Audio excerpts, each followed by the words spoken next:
आपकी अदालत में दलेर मेहंदी पर आरोप છે કે તેઓ વગર કારણે કોન્ટ્રોવર્સીસ ક્રિએટ કરે છે।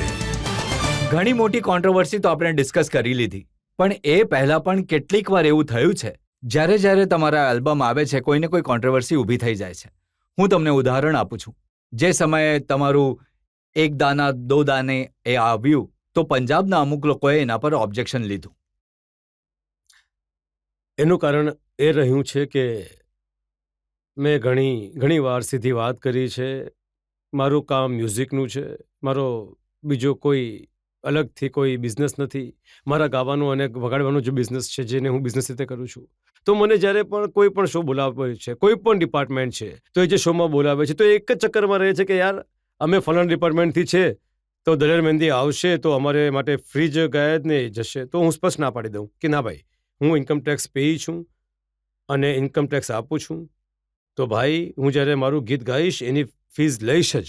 હા, એ થઈ શકે છે કે કંઈક ડિપાર્ટમેન્ટ માટે ઓછું થઈ જાય, પણ મારી આ જ આદતો જ કદાચ એ મારા માટે ઠીક નહીં રહી કે લોકો ખોટું લગાડી દેતા હતા કે કેમ કે ઘણીવાર અમુક લોકો એવા મળ્યા કે અમુક મીડિયા સાથે જોડાયેલા છે, અમુક મેગઝીન સાથે જોડાયેલા છે, ન્યૂઝપેપરથી જોડાયેલા છે, જે મીડિયાના છે, જે દરેક વખતે એવું ઈચ્છે છે કે આર્ટિસ્ટ એમના માટે આવે અને ફ્રીમાં ગાઈને જાય। એમને કહે છે કે પછી આના માટે બદલે અમે તમને માઇલેજ વધારે આપી દઈશું, ઘણું વધારે, પણ જ્યારે તમને પૈસા જ નહીં મળશે તમારા કામના, તમે કેવી રીતે ચલાવશો પોતાની જાતને? તો મારી કદાચ એવી આદતથી ક્યારેક પંજાબમાં તો કોઈ કોન્ટ્રોવર્સી ક્રિએટ કરતા રહ્યું, કેમ કે એક માણસ એકદમ આટલો રાઇઝ થઈ ગયો જે સાચે જ ઘણું ખટકે તો છે। તમને લાગે છે કે 10 વર્ષમાં તમે જેટલા રાઇઝ થયા અને એ દરમિયાન તમે જેમને ના પાડી એ બધાએ આ તકનો પૂરો ફાયદો ઉઠાવ્યો? જી, એ તો સ્વાભાવિક છે। આખી દુનિયાએ જોયું છે કે આ 3-4 મહિના જે લાસ્ટની કોન્ટ્રોવર્સી જે બની છે, આખી દુનિયાએ જોયું છે કે શું રહ્યું છે, હાલત બધાની સામે છે। તો એટલે કદાચ બધા લોકોએ સાથ નહીં આપ્યો કે યાર આ આપણે ત્યાં તો પ્રોગ્રામ કરવા નહીં। હવે જો કોઈ કહેશે કે મફતમાં ગાવા માટે તો જશો તમે? નહીં, ક્યારે પણ નહીં ગાઉં મફતમાં। હા, જેમ કે સુનામી છે, કારગિલ છે, ગુજરાતનું થયું, એવી કોઈ આપદા આવે છે પછી તો લાલચ છે પૈસા માંગવા પર, પછી તો હું ફ્રીમાં તૈયાર છું।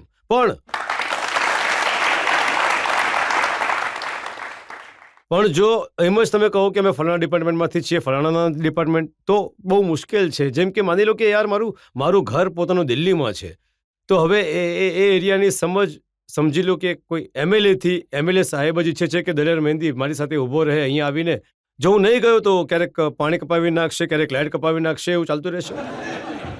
તો આ બધી વસ્તુઓ ઘણી દુઃખદાયી હોય છે આર્ટિસ્ટ માટે, અને એકલો જ હું નથી આ પીસાઈ રહ્યો, બીજા કેટલાય આર્ટિસ્ટ છે જે બિચારા ઘણા દુઃખી છે આ જ હાલતોમાં।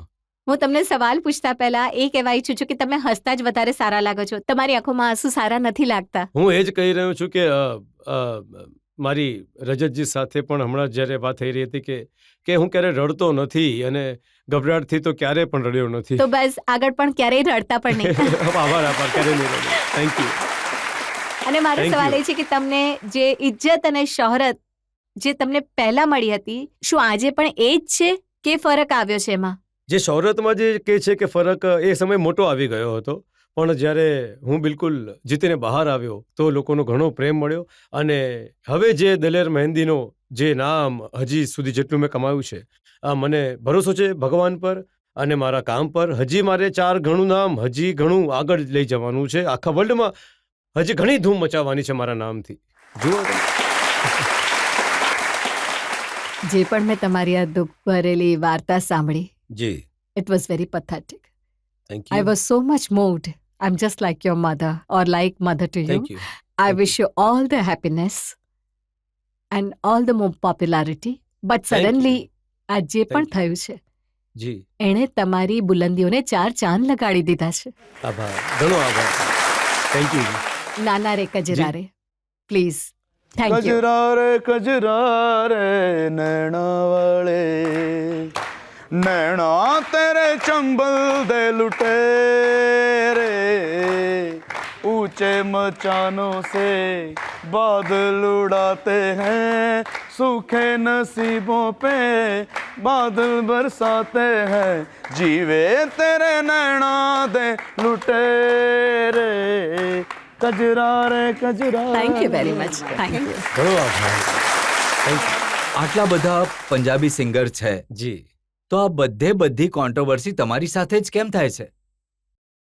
કદાચ આભારી હોઈશ, કેમ કે જ્યારે કોઈ માણસ સફળતા મેળવે છે કે આ તો ક્યાં તો જનતાનો પ્રેમ છે, તમારું નસીબ છે, તમારા મા બાપના આશીર્વાદ છે કે એક એવી જગ્યા પર અમે લોકો બેઠેલા છે અને એને માટે અમે ઘણી મહેનત અને કામ કરીએ છીએ. કારણ કે માત્ર દલેર મહેંદી જ નહીં, એવું નથી કે દલેર મહેંદી એક જ ગીતથી હું બની ગયો છું. મેં આને માટે ઘણી મહેનત કરી છે અને લોકોના આશીર્વાદ પણ છે.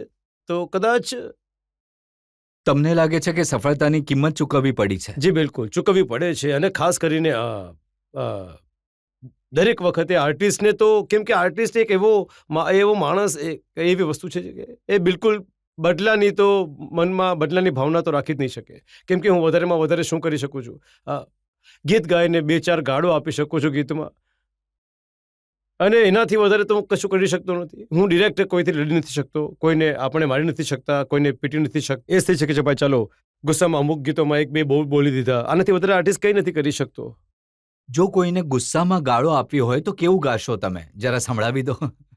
चोर चक्के चौधरी ते गुंडी रन परदान, ओ चोर चक्के चौधरी वही गुंडी रन परदान, ओ बच के रहना वीर जी नहीं तो हो जाना कल्याण, रब दियां बेपरवाहियां अज कुत्ते खान मलाइयां, रब दियां बेपरवाहियां अज कुत्ते खान मलाइयां. હવે હું ઈચ્છીશ કે એક વર્ડ છે અહીંયા, એ વગર ક્લેપે તમે સાંભળજો. ओ नित नवी डकैतियां ते होंदे बलात्कार, वही नित नवी डकैतियां ते होंदे बलात्कार, ओ थाने पुलिस कचहरियां सब मिली जुली सरकार, ओ बच के रहना वीर जी नहीं तो हो जाना कल्याण, रब दियां वे परवाहियां अज कुत्ते खान मलाइयां.